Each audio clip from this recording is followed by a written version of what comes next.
नमस्कार, HN 24/7 देख रहे हैं आप। मैं हूं मनीष कुमार वर्मा। तमिलनाडु के डीएमके सरकार में मंत्री उदयनिधि स्टालिन ने शनिवार को सनातन धर्म को लेकर विवादित टिप्पणी की। उदयनिधि स्टालिन के इस विवादित बयान के बाद सियासत गर्मा गई है और एक सियासी जो गर्माहट है वो एक अलग अंदाज में दिख रही है। दरअसल उदयनिधि स्टालिन ने सनातन धर्म की डेंगू, मलेरिया और कोरोना से तुलना की थी। उदयनिधि ने कहा कि सनातन धर्म डेंगू, मलेरिया और कोरोना की तरह है, जिसका महज विरोध नहीं किया जा सकता है बल्कि इसे खत्म किया जाना चाहिए। स्टालिन की पार्टी दरमुख विपक्षी दलों के गठबंधन INDIA की प्रमुख घटक है। उदयनिधि स्टालिन ने सनातन उन्मूलन कार्यक्रम में यह तमाम टिप्पणी की। उदयनिधि स्टालिन ने कहा कि सम्मेलन का नाम सनातन विरोधी सम्मेलन के बजाय सनातन उन्मूलन सम्मेलन रखा गया, इसकी मैं सराहना करता हूं। उदयनिधि ने आगे कहा, सनातन धर्म डेंगू, मलेरिया और कोरोना की तरह है, जिसका महज विरोध नहीं किया जा सकता बल्कि इसे खत्म किया जाना चाहिए। उन्होंने कहा कि कुछ चीज़ों का विरोध नहीं किया जा सकता है बल्कि उसे खत्म कर देना चाहिए। वहीं इस बयान के बाद मानो भारत की राजनीति में भूचाल सा आ गया। इंडिया गठबंधन को जवाब देते नहीं बन रहा है। वहीं बीजेपी इंडिया गठबंधन पर हमलावर है। वहीं इस पूरे मामले पर साधु संतों ने भी अपनी नाराजगी जाहिर की है और उदयनिधि स्टालिन पर सख्त कार्रवाई की मांग की है। उन्होंने कहा है कि सनातन पर यह आघात है।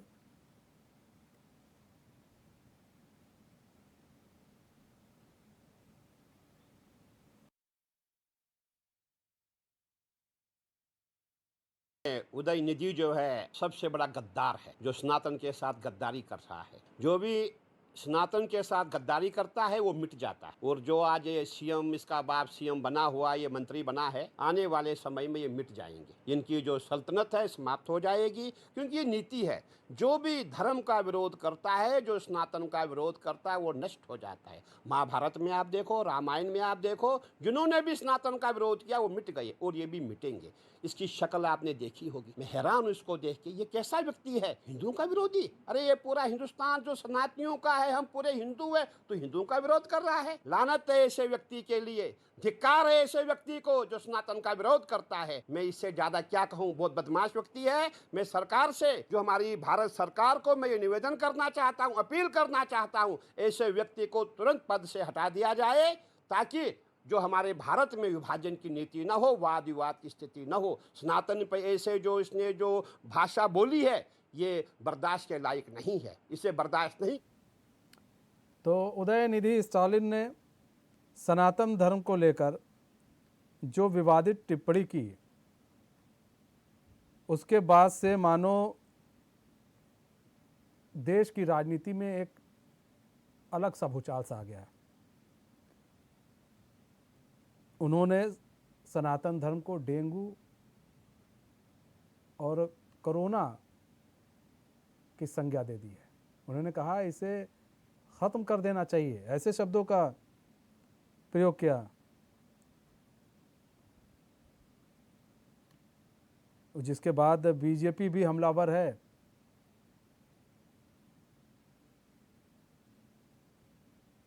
अब ये सवाल उठने लगे हैं कि क्या सनातन धर्म को, क्या ऐसे लोग कमज़ोर करने की कोशिश कर रहे हैं, या फिर ये देख रहे हैं कि नहीं, राजनीति के लिए ये सनातन धर्म के खिलाफ कुछ भी बोलेंगे और ये चलेगा। ये अपने आप को समझ, इन लोगों ने समझ क्या रखा है, या तो ऐसे लोगों को, क्या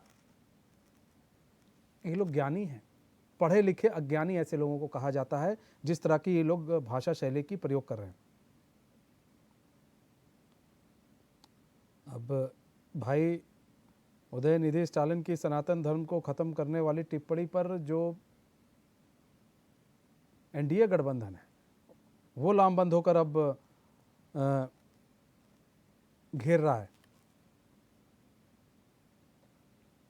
तमिलनाडु के मुख्यमंत्री MK स्टालिन के बेटे हैं उदयनिधि स्टालिन। इस बात को भी समझना होगा कि तमिल में वोटर्स को लुभाने के लिए इस तरह की बयानबाजी क्या सही है। और सनातन उन्मूलन सम्मेलन में उन्होंने बोला था, उन्होंने कहा था कुछ चीज़ों का विरोध नहीं किया जा सकता उन्हें ही खत्म किया जाना चाहिए। हम डेंगू, मच्छर, मलेरिया या कोरोना का विरोध नहीं कर सकते, हमें इसे खत्म करना होगा। और ये खेल मंत्री भी हैं। उन्होंने कहा सनातन जो नाम है वो संस्कृत का है, यह सामाजिक न्याय और समानता के खिलाफ है।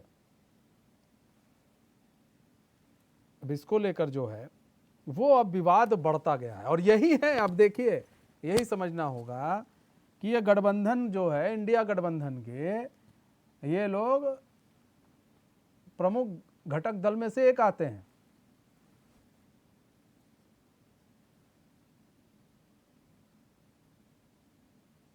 अब इनको ये नहीं पता, उदयनिधि स्टालिन को, कि सनातन धर्म कितना पुराना है। अब देखिए यहां पर समझना होगा, यूपी के अंदर सपा के एक नेता हैं स्वामी प्रसाद मौर्य, तमिल में उदयनिधि स्टालिन। जो ऐसे आपको ना हर राज्य में ऐसे ऐसे लोग आपको मिल जाएंगे। अब इनको क्या कहा जाए, हम लोगों को भी समझ से परे है। हम लोग भी अपने शब्दों की मर्यादा से बंधे हैं। लेकिन समझना ये होगा कि अगर पढ़े लिखे व्यक्ति ऐसी भाषाओं का प्रयोग करते हैं तो बड़ी शर्म की बात है। तो कई सारे सवाल, उन सवालों का जवाब जानेंगे। हमारे साथ मनोज पंडित जुड़ चुके हैं, भाजपा प्रवक्ता राज शर्मा जुड़ चुके हैं, कांग्रेस प्रवक्ता आचार्य रामस्वरूप ब्रह्मचारी जी जुड़ चुके हैं। आप तीनों ही मेहमान का बहुत बहुत स्वागत है एचएनएन में। आज सबसे पहले स्वामी जी आपका ही रुख कर लेते हैं। स्वामी जी, उदयनिधि स्टालिन, अब बताइए, तमिलनाडु के मुख्यमंत्री के बेटे, वो सनातन धर्म की तुलना जो है करते किससे हैं? मलेरिया, डेंगू, इन कोरोना से वो सनातन धर्म की तुलना करते हैं, उसे ख़त्म करने की बात करते हैं। मतलब कि चुनाव होने वाले हैं तो ऐसे में क्या वोट के लिए आदमी कुछ भी करने को तैयार हो जाएगा? जी मनीष जी, मैं आपका धन्यवाद करता हूं और ये कहना चाहूंगा, मेरी आवाज आ रही होगी? जी जी जी जी जी स्वामी जी आप बोले। मैं ये कहना चाहूंगा कि ये लोग विरोध कर रहे हैं सनातन का, तो केवल सनातन का विरोध नहीं है, ये अपनी संस्कृति का, अपने धर्म का और यहाँ तक कि अपने देश का विरोध कर रहे हैं। क्योंकि सनातन का अर्थ है भारत। भारत भूमि का मतलब क्या? बिना वेदम, बिना गीताम, बिना रामायणीम कथाम, बिना कविम कालिदासम भारतम भारतम नहीं। बिना वेद के, बिना शास्त्रों के और महापुरुषों के बिना भारत भारत कहाँ से है? तो ये विरोध कर रहे हैं भारत का। और मैं तो कहूंगा कि सीधा सीधा ये विरोध कर रहे हैं अपने बाप का। जब कोई कहता है कि राम नहीं हुए तो हमें लगता है कि ये मानो ये कह रहे हैं कि हमारे बाप नहीं हुए, हम बिना बाप के पैदा हो गए। और अगर स्टालिन में इतना ही दम है तो स्टालिन तो नाम रख ही लिया है, लेकिन ये इनका जो नाम है, इनके पिताजी का जो नाम था करुणानिधि, इसका नाम है, राम जी का नाम है। और वो किस परंपरा से आते हैं, किस धर्म को मानते हैं? सनातन धर्म को मानते हैं। तो ये समझ में नहीं आता कि राजनीति चमकाने के चक्कर में ये देवी देवताओं पर, भारतीय संस्कृति पर और भारत देश पर ही क्यों सवाल उठाने लग जाते हैं। और मुझे छोटी सी बात याद आ रही है, 1993 में जब राम जन्मभूमि लहर अपने प्रचंड स्तर पे थी, अपने प्रचंड स्वरूप में थी, तो उस समय वहां पर मुलायम और काशीराम की सरकार बनी। तो वहां नारे लगाए गए कि मिले मुलायम काशीराम, हवा में उड़ गए जय श्री राम। लेकिन उस समय हमारे देश के वरिष्ठों ने ये आग्रह किया था देश के बंधुओं से कि हिंदू बंधुओं, तुम ऐसी स्थिति पैदा करो कि क्या मुलायम, क्या काशीराम, यहाँ तो पाकिस्तानी भी बोलेंगे जय श्री राम। और देखिए मनीष जी, आज क्या स्थिति है? आज गायब है मुलायम, नहीं रहे अब काशीराम, अब तो जहां में गूंज रहा है जय श्री राम, जय श्री राम। तो ये विरोध कितना भी कर ले, ये राजनीति चमकाने के लिए सारी तिकड़मबाजी कर रहे हैं, लेकिन ये सब फेल हो जाएंगे, ये पक्का मानिए। ये करुणानिधि नहीं, ये एमके स्टालिन के लड़के हैं। आपको स्वामी जी मैं क्लियर कर दूं, ठीक है? राज शर्मा जी, हम आपके पास आते हैं। राज शर्मा जी, क्या गठबंधन आपने बना रखा है, एक सपा, एक तमिलनाडु के, ये ऐसे गठबंधन चलेगा? मतलब सनातन धर्म पर हमला करने वालों के साथ ही आप लोग रहेंगे, ये सोच लिया है आप लोगों ने।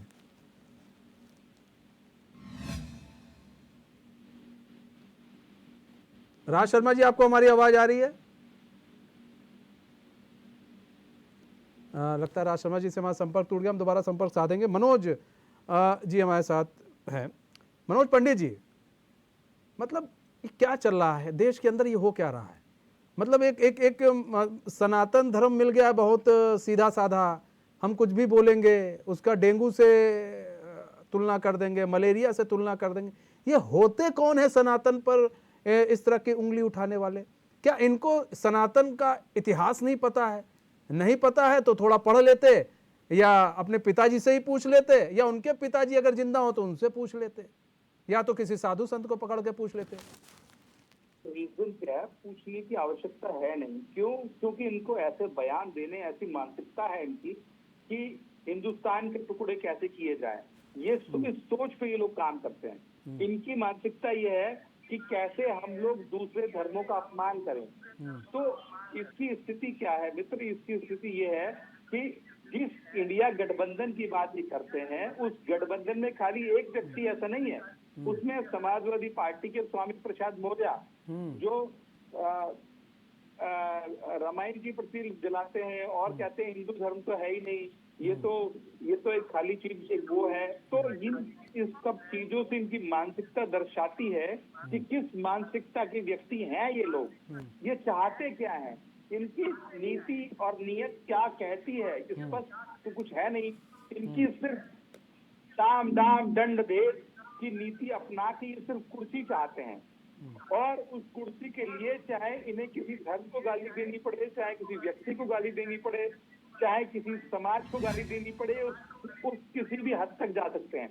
भाई ये एक मुख्यमंत्री के पिताजी, इनके फादर मुख्यमंत्री हैं और ये खुद भी विधायक हैं, खुद भी मंत्री हैं, और इनको सोचना चाहिए कि जिस बयान को आप दे रहे हैं, उस बयान का रिएक्शन क्या आएगा। तो अगर आप रिएक्शन की चिंता किए बिना आप सिर्फ बोले जा रहे हैं और आप जिस गठबंधन में बैठे हैं उस गठबंधन की बात कर रहे हैं, तो ये मुझे लगता है उचित नहीं है। ये इनको तो देश से माफी मांगनी चाहिए और इनके साथ साथ उस संगठन के लोगों को भी माफी मांगनी चाहिए जिन्होंने ये INDI ये जो गठबंधन बनाया है, इस गठबंधन के लोगों को भी माफी मांगनी चाहिए। राज शर्मा जी, आपको आवाज आ रही है?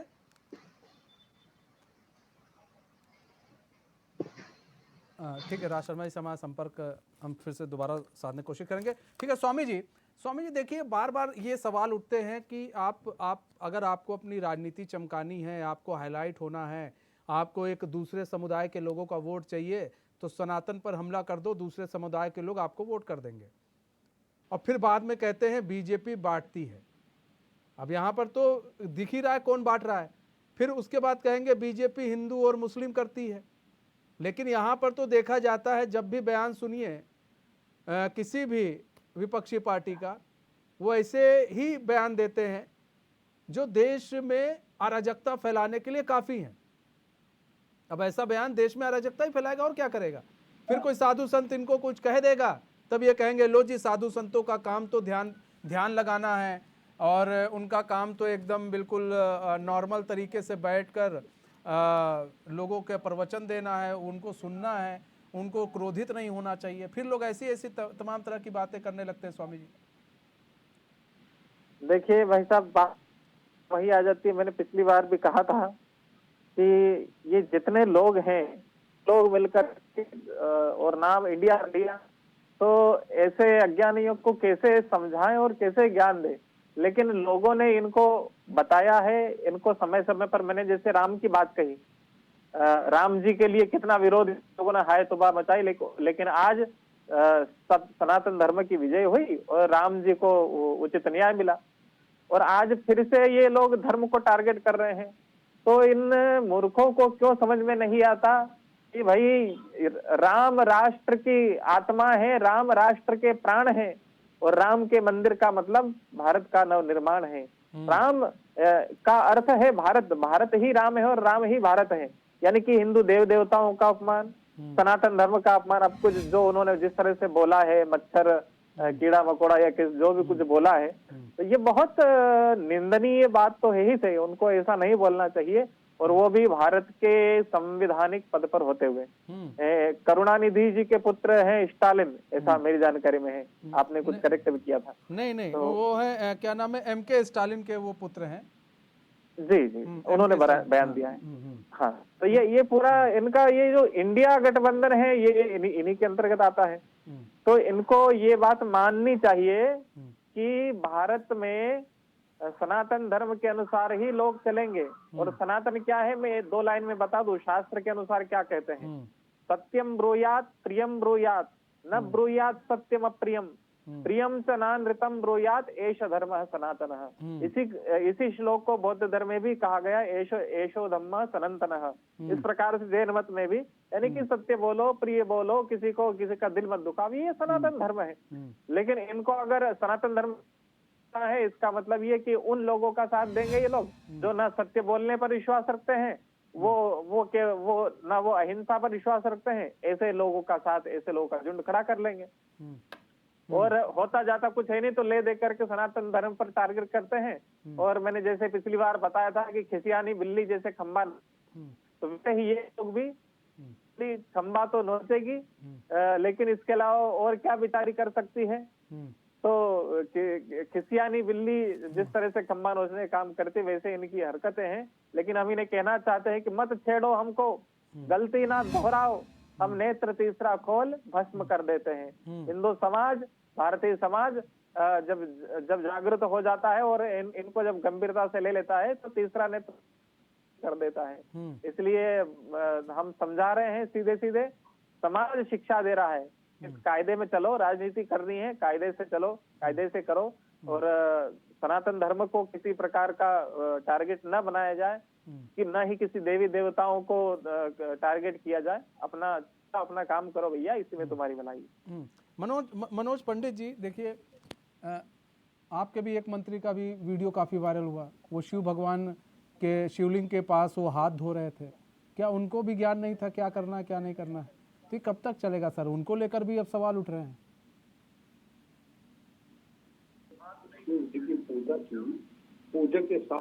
पूजा के साथ जो जगह होती है साइट में, वहां, ये मेरी आवाज मुझे रिपीट हो रही है। सही करा रहे हैं सर, सही करा रहे हैं, आप बोले। हेलो, आप ये हाथ शिवलिंग के ऊपर हाथ नहीं धो रहे थे, मैंने भी देखा वीडियो, आपने भी देखा, सबने देखा। वो शिवलिंग के ऊपर हाथ नहीं धो रहे थे, जैसे शिवलिंग को किया उस पे पास उस जो साइट में जगह होती है वहां पर गंगा जल से हाथ धोने की बात है, शिवलिंग के ऊपर हाथ धोने की बात नहीं। अब चूंकि क्या है, देश में कैसा माहौल बना रहे हैं लोग कि मतलब कैसे भरमाया जाए, ये ठीकरा कैसे फोड़ा जाए कि बीजेपी धर्म विरोधी है या चीजें हैं या और चीजों को लगा के। आप ये देखिए कि चुनाव जैसे जैसे सिर पे आ रहा है, एक ऐसा माहौल बनाने की कोशिश कर रही है विपक्षी पार्टियां कि हम लोग धर्म विरोधी हैं या हम लोग मुस्लिम विरोधी हैं या कुछ ऐसा। तो अब मेरा मानना ऐसा अब ऐसा है नहीं। अब तो स्थिति ये है कि लोग विकास की राजनीति चाहते हैं, लोग जो पार्टी विकास करेगी उसके साथ पर जनता खड़ी है। आप देखिए 37 साल में उत्तर प्रदेश में एक पार्टी दूसरी बार रिपीट की, उत्तराखंड में देखिए कि एक ही पार्टी दूसरी बार रिपीट की, वरना ऐसा होता था कभी एक पार्टी फिर दूसरी फिर एक फिर दूसरी, ये परिस्थिति थी। तो ये परिस्थितियां तब क्रिएट हुई जब लोगों को लगने लगा कि हमारा भविष्य भारतीय जनता पार्टी के हाथों में ही सुरक्षित है और देश भी वहीं सुरक्षित है। पर लेकिन इन लोगों को सिर्फ कुर्सी के लालच में ये कोई भी बयान देंगे, कुछ भी करेंगे, चाहे उसमें किसी भी हद तक इनकी थू-थू होती रहे, बेइज्जती होती रहे, उससे इनको फर्क नहीं पड़ता। पर लेकिन एक नया सगुफा जरूर छोड़ेंगे जिसको कि ये एक सस्ती लोकप्रियता पाने का इनका माध्यम है। ये इसको ये नहीं समझते कि ये आगे जाके इसका क्या परिणाम निकलने वाला है, जनता क्या किस इस जनता का असर क्या पड़ेगा इसके ऊपर। तो मुझे लगता है कि ये चीजें ठीक नहीं है, ना देश के विकास के लिए, ना इनकी पार्टी के विकास के लिए। लेकिन मनोज पंडित जी, इस तरह के बयानबाजी हो रही है, स्वामी प्रसाद मौर्य भी करते हैं, आपने देखा होगा कि स्टालिन ने भी किया है, ऐसे कांग्रेस के भी एक लीडर हैं, वो भी करते ही रहते हैं मध्य प्रदेश में, दिग्विजय सिंह। अब सवाल ये है कि ऐसे लोग अगर खुला घूमेंगे तो भाई ये लोग सिंह तो मारेंगे ही ना। अब तो खुला घूमेंगे तो फिर नहीं, आप लोग वो खुला बात आप छोड़ोगे ठीक तो कह फिर करेंगे ही। एफआईआर दर्ज है, गिरफ्तारी हो नहीं पाती है। आप ये देखिए, आप ये देखिए कि ये लोग कहते हैं कि अभिव्यक्ति की आजादी, कि संविधान ने हमें अभिव्यक्ति की आजादी दी हुई है और हम उसके तहत कुछ भी अपना वक्तव्य जो है दे सकते हैं। पर अभिव्यक्ति की आजादी वहीं तक है जहां तक किसी और को उसको कोई और उसका विरोध ना करे। आपकी बात से कोई सहमत हो ना सहमत हो वो अलग बात है, पर लेकिन आप सीधे सीधे किसी के धर्म पे कटाक्ष करेंगे तो हिंदू धर्म के लोग, सनातनी लोग चुप नहीं रहेंगे, कुछ ना कुछ। अभी देखिए कि स्टर्लिंग के बयान पर दिल्ली के 7 सांसद जाके ज्ञापन देके आए, चीजें करके आए, मांग की कि भाई आप ठीक है, इनके इसके खिलाफ मुकदमा होना चाहिए, या तो माफी मांगे या फिर एफआईआर की जाए। तो कहीं ना कहीं ऐसे लोग हैं जो, अब स्वामी प्रसाद मौर्य जी हैं, स्वामी प्रसाद मौर्य जब से सपा में आए हैं, अखिलेश यादव उनका पदोन्नति करते जा रहे हैं, उनको बढ़ाते जा रहे हैं। तो कहीं ना कहीं उनकी मौन सहमति है उनके फेवर में, कि अगर हम कोई व्यक्ति हमारे मंच पे हमारी पार्टी में रहते हुए ऐसे बयान दे रहा है, ऐसी चीजें कर रहा है और हम उसका विरोध नहीं कर रहे, तो विरोध ना करना भी मौन सहमति के बराबर होता है। और वो उसको जो है पदोन्नति दे रहे हैं, एमएलसी बना रहे हैं, राष्ट्रीय महासचिव बना दिया, तो उससे स्वामी प्रसाद मौर्य जी का मनोबल और बढ़ गया। ऐसे ही एक आम आदमी पार्टी के नेता थे जिन्होंने बहुत बड़ी रैली दिल्ली में करके और पूरा ये जताने की कोशिश की कि धर्म कुछ है ही नहीं, धर्म कुछ मानते ही नहीं है। बाकी उन्होंने माफी मांगी बाद में। अब रही बात दिग्विजय सिंह की, दिग्विजय सिंह तो चूंकि अपने बहुत सीनियर सिटीजन हो गए हैं और काफी अनुभवी व्यक्ति हैं, अब वो लोग भी ऐसा बयान देते हैं तो क्या उम्मीद की जाए इन लोगों से कि ये देश का भला कहाँ कर पाएंगे। कहीं ना कहीं ये अपने व्यक्तिगत भले के चक्कर में ये जो है इन सब चीजों को चला रहे हैं।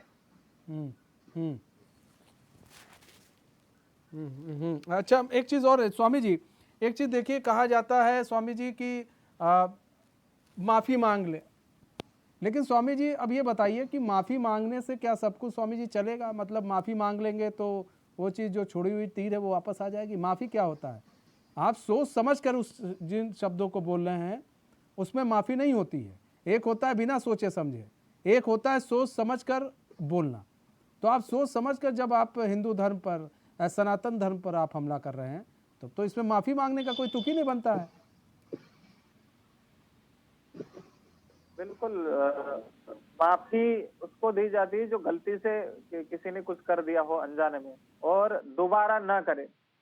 3 तरह के प्राणी होते हैं, एक देवता होते हैं, एक मनुष्य होते हैं और तीसरे हैं देवता, वो जो कभी भी गलती ना करे। मनुष्य वो गलती कर ले तो उसको कर ले, और राक्षस वो होता है जो गलती करने के बावजूद गलती पर गलती, गलती पर गलती, गलती पर गलती। ये ऐसे असुर हैं जो गलती जाते हैं और इसीलिए इनकी क्लास लगनी जरूरी है। तो माफी मांगना चाहिए दिल से और आगे से ऐसी गलती ना दोहराए। ऐसी तो माफी मांगना सार्थक हो। हाँ, लेकिन बार बार ये जो हमला कर रहे हैं ये लोग, ये भी तो ठीक नहीं है ना, ये भी तो ठीक नहीं है। कब तक ये हमला कोई करेगा? फिर अगर कोई किसी दूसरे धर्म को कोई कुछ कह देगा तो फिर लीजिए बवाल हो जाएगा। अच्छा, होता ये है लोग ऐसा बोल देते हैं, आरोप लगाते हैं सनातन धर्म पर, हिंदू समाज पर आरोप लगा देते हैं कि साहब ये तो ऐसा कर रहे हैं, वैसा कर रहे हैं। लेकिन हम कहना चाह रहे हैं कि भैया हम आज से नहीं से लेकर के आज तक हम हमारा इतिहास आदि काल से अब तक मैं गले लगाया, स्वयं निराहार रह करके औरों को भोजन करवाया, कभी नहीं कोशिश की मैंने धर्म किसी का छुड़वाने की, कभी नहीं इच्छा की मैंने कभी किसी से कुछ पाने की, इसीलिए मेरे आंगन में निर्भय हर मुसलमान भी बिना हिचक के अल्लाहू अकबर कहता है, क्षमा भाव से मौन रहे हम, सहकर गौरी के घातों को, और शांत रह रहे देखते सोमनाथ पर आघातों को। इसका ये परिणाम हुआ कि भारत माँ को बंटवा डाला। फिर भी हमने यही सोचकर मुख पर डाले रखा ताला कि हिंदू मुस्लिम राष्ट्र नाम से जब ये भारत वो बट जाएगी तो आपस की कलह यहाँ से सदा सदा को मिट जाएगी। लेकिन वारे मेरे राजनेता वोटों के चक्कर में वारे मेरे राजनेता भूल गए ये राघवेंद्र को, भूल गए ये केवल याद रहा बस बाबर। रोम रोम में रमे राम की जन्मभूमि पर नित रहते हैं, फिर भी बाबर की मस्जिद राघव के मंदिर को बाबर की मस्जिद कहते हैं। लेकिन सावधान हो जाओ देशद्रोहियों और धर्मद्रोहियों, ठीक है, अब जागा हिंदुत्व देश का, अब ये नया इतिहास गाएगा।